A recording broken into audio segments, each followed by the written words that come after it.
Les good vibes du lundi au bord de la mer. Coucou good vibeuse et le good viber caché derrière.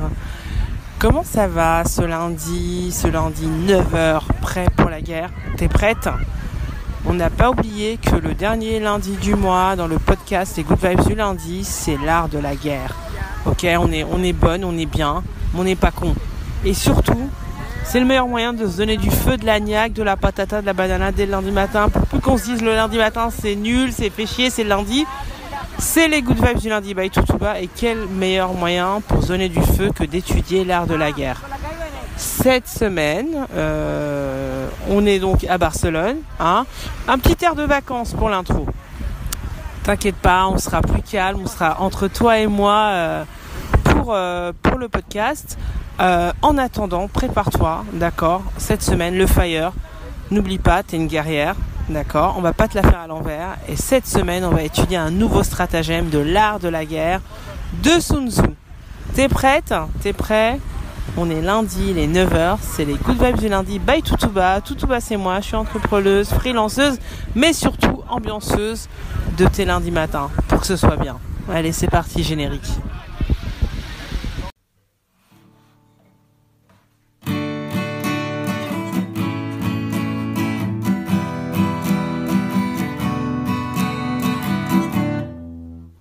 Qu'est-ce qui se passe là? On est quel jour? On est lundi. Et il est quelle heure? Il est 9h.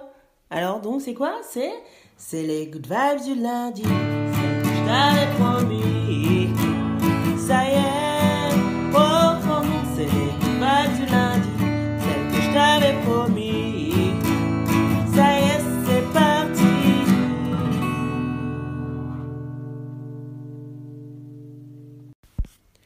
L'art de la guerre, ma chère good vibeuse.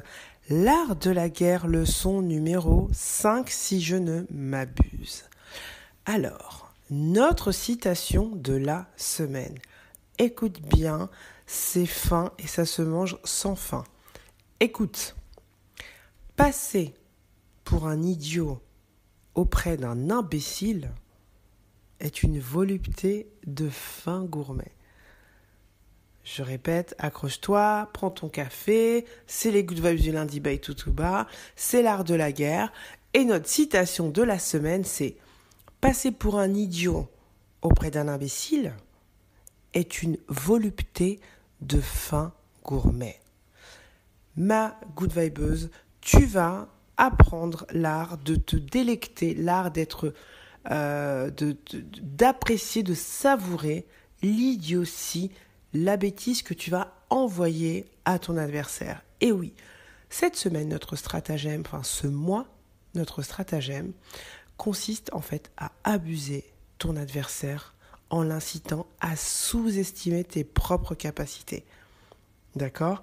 En gros, jouer au con. Surtout en situation désespérée.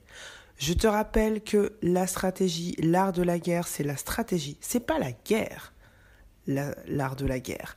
Sun Tzu dit toujours, et donc il y a beaucoup aussi d'écrits, pas que de Sun Tzu, l'art de la guerre, quand tu gagnes, c'est une bataille gagnée, c'est celle qu'on n'a pas livrée. D'accord? Tu n'es pas, ma good vibeuse, tu n'es pas un samouraï. Le samouraï, c'est un soldat. Toi, tu es le général. D'accord? Le général, il donne des ordres. Le général, en dernier recours, il utilise la force. C'est bien pour ça. La force, c'est quand t'as plus le choix. T'es dans la mouise. C'est là que tu te bats, tu donnes des coups d'épée, des machins. Non!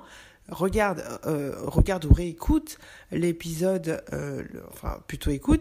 l'épisode devient le général en chef de ta vie.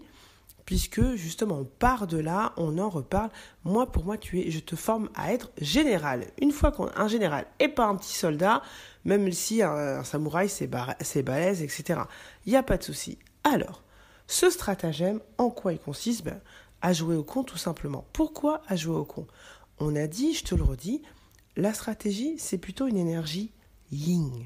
D'accord? Ce sont les Chinois qui le disent. Ok? La stratégie chinoise, elle est préférentiellement féminine. Pourquoi? Parce qu'ils soutiennent qu'en fait, c'est pas tant que la femme... c'est pas qu'elle est soumise. d'accord? C'est que si elle est silencieuse et discrète, c'est pour dominer plus facilement son coq. Et oui. Ou tu appliques, si tu te sens plus poule que coq, ou coq que poule, t'as envie de... Bon, tu combines comme tu veux, mais tu m'auras compris, d'accord? Donc cette énergie yin, elle sert le stratège. Good viber, si t'es là, ben voilà, tu peux te laisser aller ton côté féminin. Bon, parce que pourquoi? Le yang, le guerrier, là, comme ça, le samouraï, il va y aller franco. Ouais, qu'est-ce qu'il y a? Vas-y, qu'est-ce que tu me veux? Tu me connais pas, etc. Et ça, tu perds à 80% du temps. Quand on te repère comme ça, que t'es violent, que t'es agressif, ou que t'as de la force quelque part, eh ben, forcément, tu vas susciter l'intérêt, tu vas susciter... pas l'intérêt, mais enfin plus que l'intérêt. Bon, tu vas être le maillon à abattre, on est bien d'accord. Que quand tu te fais discret, quand tu joues au con, ou surtout à la conne, eh ben, finalement, tu te mets en retrait. Tu attends dans ton coin. C'est surtout dans une situation désespérée. Tu disparais, toi, en tant qu'obstacle. Tu vois, devant l'arrivée du gagnant ou de celui qui va t'écraser, ça peut être... Alors, bien sûr qu'on va prendre un exemple. Donc là, on va le faire tout de suite maintenant. Ça peut être ton boss. Ça peut être un client dominant, voilà, t'as un client, voilà, il dépense beaucoup chez toi. Bon, bah, la force, c'est lui. Ton boss, ton conjoint peut-être, je ne sais pas, ton banquier. Quelqu'un qui est censé avoir plus de force ou qui est censé être au-dessus de toi, ou en tout cas dans une position plus forte que toi. Tu vas t'écarter de l'équation, tu vas disparaître en tant qu'obstacle, d'accord? Et tu vas laisser cette personne, cette entité, s'illusionner d'avoir gagné la partie, d'accord? C'est ce qu'il y a dans tous les films, et beaucoup de films chinois, quand... tu vas voir, il y a le héros, en fait, finalement, il y a, je sais pas, il y a la partie adverse, je sais pas, le royaume d'à côté qui vient envahir le royaume B, et puis forcément, il veut tuer tous les nobles, tous les premiers-nés, etc. Et il y en a un qui joue au con ou à l'idiot, ou au débile mental, à l'handicapé, et puis on le voit, et puis tellement ridicule. Non seulement on l'attaque pas, on l'élimine pas, mais on se fout de sa gueule. Ben celui-là, il a la force. C'est la stratégie d'abuser son adversaire en l'incitant à sous-estimer ses propres capacités. Concrètement, à quoi tu peux l'appliquer, comment tu pourrais l'appliquer? Un exemple. Alors, je vais te raconter une histoire, parce que je te dis que je m'appuie souvent sur l'ouvrage de Pierre Fayard, Comprendre et appliquer Sun Tzu. Et dans l'ouvrage, il te donne un exemple un bookmaker, on va dire, un bookmaker, un gars qui aime bien, c'est un parieur professionnel, d'accord? Et il a un coq, il aime bien faire des combats de coq, il a bâti toute sa carrière là-dessus, c'est comme ça qu'il se fait de l'argent. Il a un coq hyper agressif, torse bombé, au taquet ce coq, et il veut encore le faire monter en gamme, encore plus agressivité, il veut que ce soit le Rocky du coq, quoi, parce qu'il veut finir sa carrière et vraiment en beauté. Donc il amène son coq chez un entraîneur et en lui disant, voilà, ce coq, il faut je veux que tu en fasses une machine pour mon dernier combat avant la retraite, et je veux que ce soit maintenant. Donc l'entraîneur, il dit, ok, je peux en faire une machine de guerre, mais pas tout de suite, ça va prendre du temps. Ok, il le laisse, un mois après il revient, le parieur revient, et l'autre lui dit, ah ben non, non, ça prend du temps, t'inquiète. Là, il est trop encore, il bombe le torse, il ouvre les yeux comme un malade, il pique du bec, non, c'est pas encore ça. 3 mois passent, l'autre il revient, dépêche-toi, c'est la super saison, non, il est pas encore prêt, etc. Au final, il est obligé de laisser passer une saison. Il revient l'année d'après. L'entraîneur lui dit, ça y est, ton coq, il est prêt au combat. Ça y est, c'est une machine de guerre. Sur ma réputation, je te dis, il n'y a aucun coq qui touche à ton coq. Je te le dis, tu vas te faire plein de thunes, tu vas gagner en réputation pour tes derniers combats. L'autre, il est un peu étonné parce qu'il voit son coq. Bon, c'est son coq, Mais il est posé, il est calme. Je sais pas, s'il assagit, il fait vieux coq, quoi, bizarre. Et puis, il boitille un peu, quoi, il boite un peu. Et il dit, mais attends, c'est quoi? Ça fait, non, t'inquiète. Il exagère, ouais, il boite, mais il exagère. Maintenant, je le connais, ton coq, ça fait 1 an que je l'ai. T'inquiète, vas-y, va au combat. Effectivement, notre parieur va au combat et le coq, en fait, comment il se bat?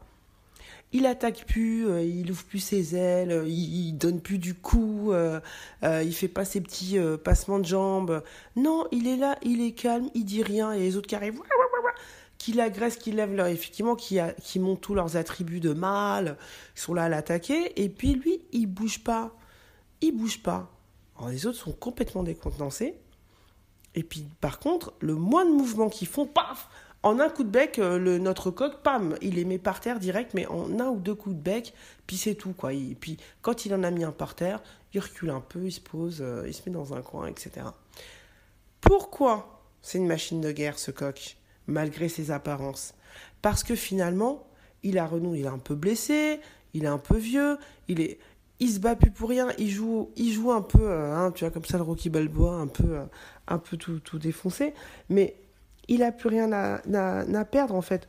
Au lieu de jouer au cocorico, à gueuler, à faire son gueulard, il économise son énergie, il est sur son coin, il montre plus ça, ces signes là, tu vois, torse bombé, etc. Donc les autres sont complètement décontenancés, complètement, ils savent plus, ils ont plus de repères en fait. Alors, comment tu vas pouvoir faire ton coq, ma poule? Comment tu vas pouvoir faire ton coq? Exemple, je te donne un exemple concret. J'ai donné 2 choses. Un exemple concret, parce que c'est l'art de la guerre. On a dit qu'on était, c'est toujours un peu perché. C'est de la stratégie, donc forcément, c'est intellect, c'est aérien. Mais il faut que tu le laisses infuser, que tu l'appliques dans ta vie de tous les jours, ma good vibeuse, pour plus te faire avoir, ok? Parce que t'as plein de gens qui avancent comme ça avec de la stratégie, qui s'en rendent compte ou pas, qui l'étudient ou pas. Il y a beaucoup de gens autour de nous qui sont dans cette mentalité. Et moi, Good Vibeuse, je veux pas qu'on te la fasse cette semaine, ni cette année. Donc, comment tu vas pouvoir appliquer ça? Exemple, on va prendre un exemple avec un employeur. Moi, dans une entreprise où j'étais il y a très très longtemps, parce que moi je suis un vieux coq aussi, très très longtemps dans une entreprise où, petite entreprise familiale, où justement on va prendre ce contexte de l'employeur tout puissant. Enfin, c'est vraiment, tout puissant, qui écrase, comme c'était une petite structure, il y avait, si tu veux, les RH, c'était une personne qui faisait à moitié, en même temps la paye, qui faisait en même temps ceci, en même temps cela. Tout le monde aux ordres du DG, parce que très présent dans toutes les décisions de la petite structure et très despotique également. Donc, c'était vraiment un peu Trump dans cette émission Tuer le maillon faible, même pas, pardon, pas Tuer le maillon faible, mais You're fired, ok? C'est toi le plus nul, t'es viré, tu dégages. Trump pour le cadrer que dans cette émission, qui d'ailleurs, il a été un peu déformé, il a un peu appliqué ça. Bon bref, on va pas faire de la politique, on est dans les good vibes. Donc, un employeur comme ça, mais vraiment, dont tout le monde le craignait. Mais vraiment, le craignait, c'était irrationnel, c'était plus... mais parce que c'est vrai qu'il avait ce pouvoir de nuisance. Parce que dans des structures comme ça, et il peut y avoir ça aussi dans les grandes entreprises, mais là vraiment, c'était favorisé avec cette structure petite, c'est que la même personne a plein de fonctions et a vraiment un pouvoir de nuisance. Et donc, les gens se faisaient virer à tour de bras du soir, du jour au lendemain, mais vraiment du jour au lendemain. Pour faire rentrer ça dans le cadre de la loi, t'inquiète pas, on allait voir justement le RH, le gestionnaire de paye, on lui mettait un coup de pression et lui, il s'arrangeait pour... ils trouvaient toujours un petit... Voilà, ils aimaient bien s'arranger avec la loi, quoi. Trouver la petite faille pour que en 24 heures, tu dégages, qu'on te paye le moins de possible, même ce que tu pensais qu'on doive te payer, etc. Donc vraiment, l'horreur, quoi, tu vois, un environnement pas sain. Et donc, mon tour arrive, hein, évidemment. Moi, je suis un peu rebelle. Quand t'es rebelle, ou en fait, en gros, dans des structures comme ça, quand t'as des idées, tu dégages. Hein. Donc, moi, je me fais convoquer pour le faux prétexte qu'ils avaient inventé pour dire t'es viré. Et donc, t'as un entretien. Avant de te faire virer, t'as un entretien. Hein. Et bien évidemment, dans cette entreprise, il n'y avait pas de représentant syndical. Personne même osait se présenter mais jamais, tu perds ton boulot direct, voilà. Donc moi, sache-le que même si tu es dans une entreprise où il n'y a pas de représentant syndical, il n'y a pas de syndicat, il y a des listes de représentants syndicaux en fonction de ton département, de personnes qui sont représentants syndicaux et qui peuvent t'accompagner dans tes démarches au sein de ton entreprise. Même s'ils ne sont pas dans ton entreprise, ils ne sont pas dans ton secteur, rien à voir, ils sont là de façon bénévole pour t'accompagner. Donc ça, petite info au passage. Donc moi, j'ai fait l'idiote, hein, c'est notre propos, j'ai fait l'idiote. Donc on m'a reproché tout et n'importe quoi, du jour au lendemain, voilà. J'ai rien dit. Il y avait le jour de l'entretien, j'ai rien dit. Mais le jour de l'entretien, bien évidemment, je suis venue avec un représentant syndical qui sortait de nulle part, puisqu'il n'y en a pas dans l'entreprise et que personne n'a jamais osé venir avec un représentant syndical à ce genre d'entretien dans cette entreprise. Je me rappelle encore la gueule de Thor, là, le dieu tout-puissant de l'entreprise, la tronche qu'il a fait quand il m'a vu sortir de l'ascenseur avec ce monsieur. Ah bonjour, je suis monsieur machin, moi je suis représentant syndical, je représente madame Toutouba, voilà. La tronche, déjà, sa façon de s'exprimer, puisque c'est vraiment de l'agressivité et justement toute sa stratégie à lui s'est écroulée parce que c'était de l'intimidation, c'était ça, hein, leur stratégie. Mais quand t'as quelqu'un qui représente la loi, qui va ah non, tu fais ça, non, par contre ça, monsieur, c'est pas dans la loi, ça c'est pas légal, ça tu m'enlèves cette feuille, ça tu rajoutes un zéro, etc., etc. Là, forcément, en face, décontenancé. Putain, là, mais la petite conne n'est pas si conne. Ah d'accord, mince alors. Voilà comment tu peux, par exemple, appliquer cette stratégie de « Ok, moi je vais faire la conne, je joue au con, je rentre dans ton jeu, je gueule pas, comment ça, tu me vires? Attends, mais moi, je vais ramener des syndicats, mais moi ceci, moi cela. Ok, tu me vires, je vais aller à l'abattoir, comme tout le monde va à l'abattoir ici, en jouant la petite victime, en jouant la conne, mais au final, non. Non, parce que l'art de la guerre de Sun Tzu. Et maintenant, je te passe le flambeau. Voilà, c'est à toi d'essayer de voir comment cette semaine, tu vas pouvoir jouer au con avec quelqu'un qui apparemment est plus en position de force que toi. Tu es dans une situation désespérée, quel que soit le degré de désespoir, bien évidemment. Je te souhaite pas d'être complètement aux aguets, mais voilà, ça peut être aussi un employé qui te prend pour justement une conne. Joue encore plus aux connes. Ça peut être ton voisin, ça peut être ton conjoint ou ta conjointe, mais voilà, quelqu'un qui serait plutôt en position ou qui se croit en position de force, rentre dans son jeu, joue à la conne, joue à l'idiote. N'oublie pas que la stratégie, elle est féminine et que sous des airs de soumission, en fait, tu domines plus facilement l'esprit de coq de ton adversaire. Alors, cette semaine, je vais faire quelque chose d'un peu particulier. Je vais t'armer d'une vraie arme. Tu vas recevoir un katana, parce que le général a aussi un katana, hein, une épée, hein, d'accord ? Ce qu'on va faire, c'est que moi, alors pour t'en dire un peu plus sur moi, j'aime bien les cartes d'oracle, un peu les cartes de motivation, tu sais, les jeux de cartes où tu as des phrases, des mots qui te motivent ou alors qui t'inspirent, que tu peux utiliser dans n'importe quelle situation, ou par exemple le matin, voilà. Tu vois un peu de quel genre de jeu je veux parler. Si ça t'intéresse, je vais te mettre un lien dans la barre de description pour t'amener vers un jeu comme ça, d'accord ? Un jeu d'inspiration, de motivation, un jeu de cartes qui peut t'inspirer, tu l'utilises comme tu veux. Mais voilà, il y a plein de gens bien qui font ça. Et donc, on va le faire dans les Good Vibes. J'ai un jeu qui s'appelle Oracle de Lumière. D'Aurore Widmer, je te mettrai aussi le lien. C'est pas le jeu comment dire, je te mettrai l'autre lien également. C'est pas le jeu que je vais utiliser là, mais je vais l'utiliser. Si ça te plaît, tu me laisses un commentaire et je l'utiliserai dans les prochaines Good Vibes.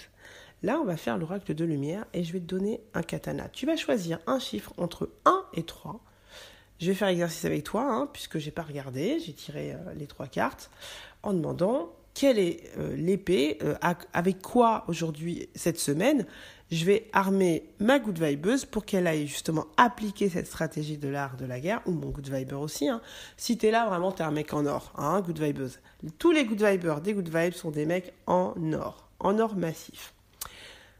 Donc voilà, on va s'armer pour appliquer ce stratagème. On va se prendre quand même une épée, on va pas y aller à poil, d'accord ? Et tu verras les cartes de motivation, comme ça, ce sont des concepts et c'est à toi de t'en inspirer, de voir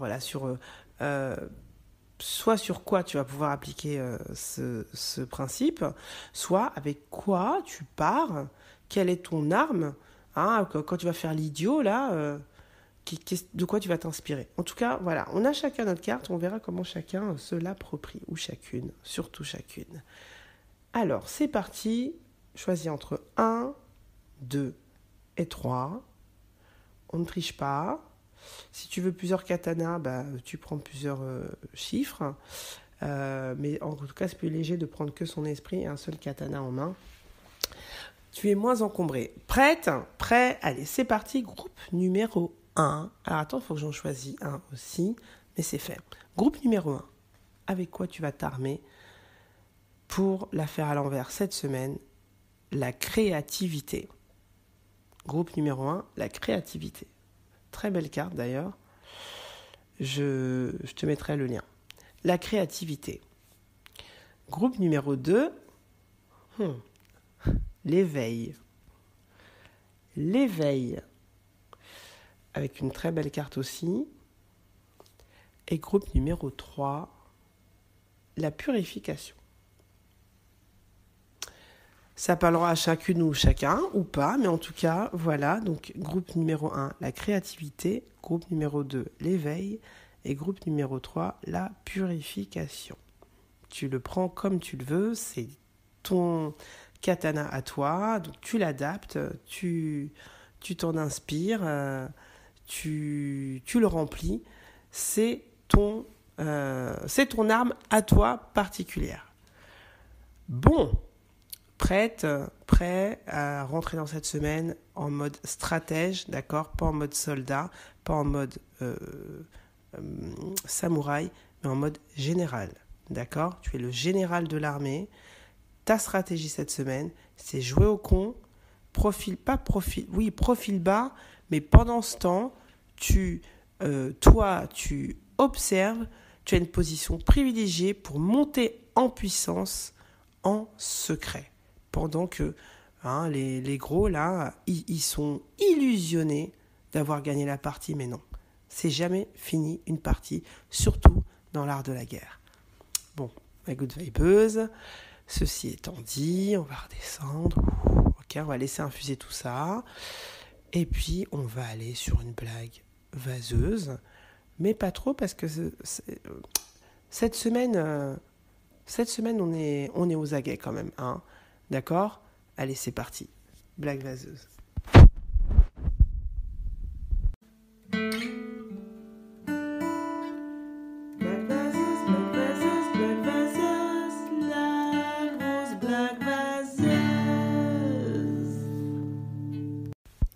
Allez, sans transition, sans réflexion, 3 vannes toutes pourries, on enchaîne. Où vont les biscottes pour danser ? En biscothèque. Comment appelle-t-on un chat dans l'espace ? Un satellite. Le carburant le plus détendu, c'est le kérosène. Bingo, tu as gagné, Good Vibeuse. Là, je fais pas semblant de jouer au con, on conne. Je le fais, hein, clairement. 3 blagues pourries cette semaine, mais bon, on peut pas être sur tous les fronts. Elles sont vraiment très très nazes. Mais on est dans l'art de la guerre cette semaine, donc la vanne pourrie, limite on s'en fout. Si t'en as des meilleures, je t'en supplie, laisse-moi un commentaire, envoie-moi tes vannes vaseuses. Si tu veux, je cite pas ton nom, mais je cite ta vanne vaseuse. Comme ça, tu l'entendras, tu seras contente, ça fera rire les autres. N'hésite pas à me laisser des commentaires avec des blagues bien claquées au sol, des blagues pourries, des blagues que font ton tonton, que à Noël et ta honte. Ben, partage avec nous, on est là pour ça. Faut pas se prendre au sérieux, faut faire les choses sérieusement et pas se prendre au sérieux. Mais surtout, Good Vibeuse, ce qu'il faut faire, c'est kiffer la vie, ne pas se laisser faire, ne pas se laisser avoir, appliquer de la stratégie dans ta vie, te laisse pas avoir par ceux qui ont déjà un agenda, par ceux qui sont déjà en train de faire les loups, parce qu'il y en a partout autour de toi. Donc cette semaine, prends ton katana, prends ta stratégie, étudie, joue au con, mais observe, ne sois pas passive, observe pour contre-attaquer derrière, ok ? Bon, et puis surtout, n'oublie pas que la vie, c'est 2 claquements de doigts. On a déjà eu le premier, c'est ta date d'anniversaire.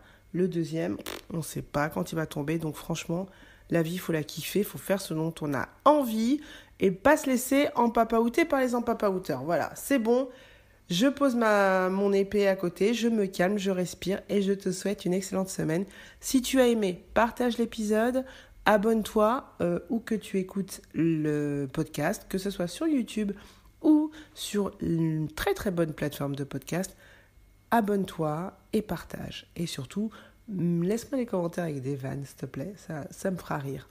Ciao, Good Vibeuse. Et à toi aussi, Good Viber. Excellente semaine. Ciao, ciao.